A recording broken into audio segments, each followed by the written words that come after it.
In this video, I want to show you a little bit about the Witch Doctor and how he operates. This is a character that relies mostly on his pets, though you can create the character in a way that is similar to the Wizard in that you deal ranged DPS. Either way, you'll find that he doesn't stand up well to damage in close quarters, so you'll want to keep your distance as much as possible. This particular Witch Doctor is level 6, as you can see, and therefore has the Poison Dart, Auto Attack, Grasp of the Dead, and Summon Zombie Dogs. I have 3 zombie dogs out, and these will be my pets, as I'm going to choose to go with the pet build. So, going into combat, basically what I'm going to do is I'm going to find a pack of mobs, I'm going to grasp them, back up, hit shift, and then attack them with Poison Dart.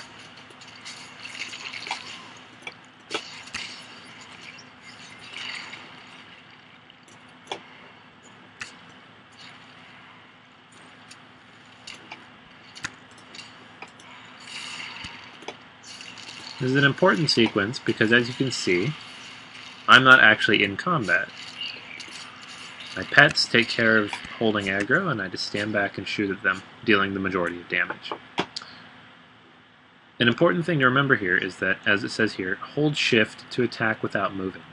If you forget to hold shift, you can end up running towards the battle, and as a result, get caught dealing with a lot of damage. So shift will become your favorite key when you deal with a ranged class such as the Witch Doctor.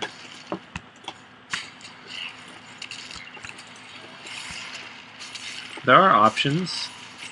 You can choose at level 5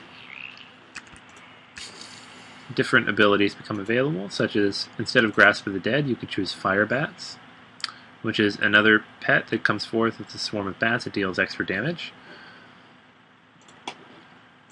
And instead of Poison Dart, you could choose Corpse Spiders, which again is another. It's more of an area of attack or area of effect attack. The reason that we would choose not choose to use these, or at least the reason I choose not to use these, is because the Grasp of the Dead provides a powerful root to hold enemies in place, whereas Fire Bats is more of a DPS build and works better if you're confident that you can run in, deal a lot of damage, and get out. Now this is a lower difficulty level, this is only normal mode. However, if you're in a higher difficulty level, it's important to have as many defenses as possible, which is why I would have the zombie dogs and the area of effect root.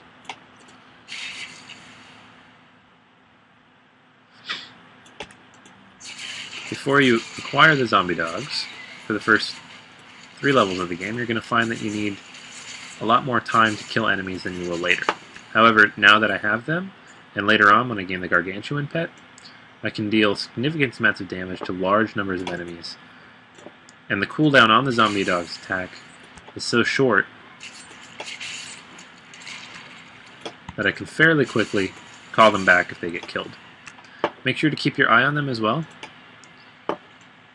Up here it'll tell you how many you have available, along with their general health. So if they get low on health, or as you can see you're down to 2 now, we can summon them back, and then we have a 3rd one again.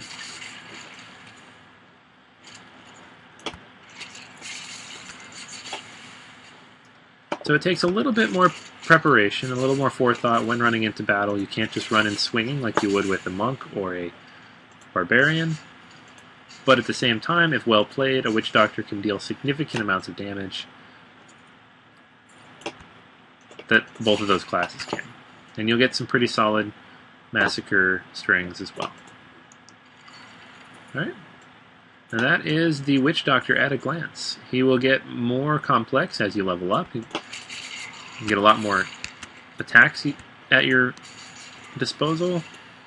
But early on in the game, the basics become very clear. Keep your distance, use your pets, and make sure you don't allow yourself to get too close to enemies in melee range. Additionally, don't forget to upgrade your weapons. As you'll notice, this particular Witch Doctor has an axe, which provides 11 damage per second, and there's a +3 to intelligence. While the damage per second as related to physical attacks may not be as important, it does affect your overall damage rate and can result in significantly higher attack ratings. In this particular case, it has plus intellect as well, intelligence that is, as well, and which can improve your mana rate. So keep an eye on your gear. It's something that people forget to do a lot when using a ranged class such as this. As you get higher in the game, it'll become very important that you have high enough level gear to handle whatever enemies you come across. Good luck!